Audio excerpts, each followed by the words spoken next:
ಸಮಸ್ತ ಕನ್ನಡಿಗರಿಗೆ ನಮಸ್ಕಾರ. ನೀವು ನೋಡ್ತಾ ಇದ್ದೀರಾ ಬಿಬಿ ನ್ಯೂಸ್ ಕನ್ನಡ. ನಾನು ನವಜೇತ್. ರೇಣುಕಾಸ್ವಾಮಿ ಕೊಲೆ ಪ್ರಕರಣದಲ್ಲಿ ಪರಪ್ಪನ ಅಗ್ರಹಾರ ಜೈಲು ಸೇರಿರುವ ನಟ ದರ್ಶನ್ ಅವರಿಗೆ ನ್ಯಾಯಾಲಯದಿಂದ ಮಹತ್ವದ ಸಮಾಧಾನ ಸಿಕ್ಕಿದೆ.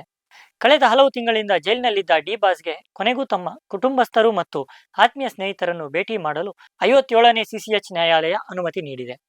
ಹೌದು, ಜೈಲಿನಲ್ಲಿರುವ ನಟ ದರ್ಶನ್ ಅವರು ತಮ್ಮ ಕುಟುಂಬದ ಸದಸ್ಯರನ್ನು ಮತ್ತು ಆಪ್ತ ಗೆಳೆಯರನ್ನು ಮುಖಾಮುಖಿಯಾಗಿ ಭೇಟಿ ಮಾಡಲು ಅವಕಾಶ ನೀಡಬೇಕೆಂದು ಕೋರಿ ಅರ್ಜಿ ಸಲ್ಲಿಸಿದ್ದರು.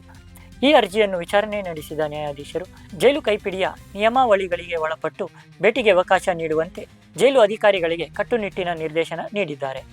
ಈ ಹಿಂದೆ ಜೈಲಿನ ನಿಯಮಗಳು ಬಿಗಿಯಾಗಿದ್ದ ಕಾರಣ ಭೇಟಿಗೆ ಸಾಕಷ್ಟು ಅಡೆತಡೆಗಳಿದ್ದವು.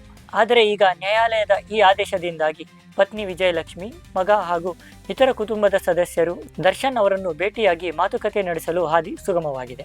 ಇದೇ ವೇಳೆ ಪ್ರಕರಣದ 3ನೇ ಆರೋಪಿ ಪವನ್ ಪರ ವಕೀಲರು ಸಲ್ಲಿಸಿದ ಅರ್ಜಿಯೊಂದನ್ನು ನ್ಯಾಯಾಲಯ ವಜಾಗೊಳಿಸಿದೆ. ಸಾಕ್ಷ್ಯಗಳನ್ನು ಸೃಷ್ಟಿಸಲಾಗಿದೆ ಎಂಬ ಆರೋಪದಡಿ ತನಿಖಾಧಿಕಾರಿಯನ್ನೇ ಆರೋಪಿಯನ್ನಾಗಿ ಮಾಡಬೇಕು ಎಂಬ ಪವನ್ ಪರ ವಕೀಲರ ವಾದವನ್ನು ತಿರಸ್ಕರಿಸಿದ ಕೋರ್ಟ್ ನ್ಯಾಯಾಲಯದ ಸಮಯ ವ್ಯರ್ಥ ಮಾಡಿದ್ದಕ್ಕಾಗಿ 5,000 ರೂಪಾಯಿ ದಂಡ ವಿಧಿಸಿ ಚಾಟಿ ಬೀಸಿದೆ. ಈ ದಂಡದ ಮೊತ್ತವನ್ನು ಜಿಲ್ಲಾ ಕಾನೂನು ಸೇವೆಗಳ ಪ್ರಾಧಿಕಾರಕ್ಕೆ ಪಾವತಿಸಲು ಸೂಚಿಸಲಾಗಿದೆ.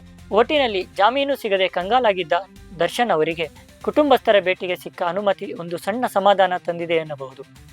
ಆದರೆ ವಿಚಾರಣೆ ದಿನದಿಂದ ದಿನಕ್ಕೆ ಚುರುಕುಗೊಳ್ಳುತ್ತಿದ್ದು, ಮುಂದಿನ ದಿನಗಳಲ್ಲಿ ಈ ಕೇಸ್ ಯಾವ ತಿರುವು ಪಡೆಯಲಿದೆ ಎಂಬುದನ್ನು ಕಾದು ನೋಡಬೇಕಾಗಿದೆ.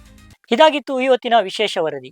ಸಮಗ್ರ ಸುದ್ದಿಗಳಿಗಾಗಿ ಸದಾ ಗಮನಿಸಿ ಬಿಬಿ ನ್ಯೂಸ್ ಕನ್ನಡ. ಇದು ಕನ್ನಡಿಗರ ಪ್ರತಿಧ್ವನಿ.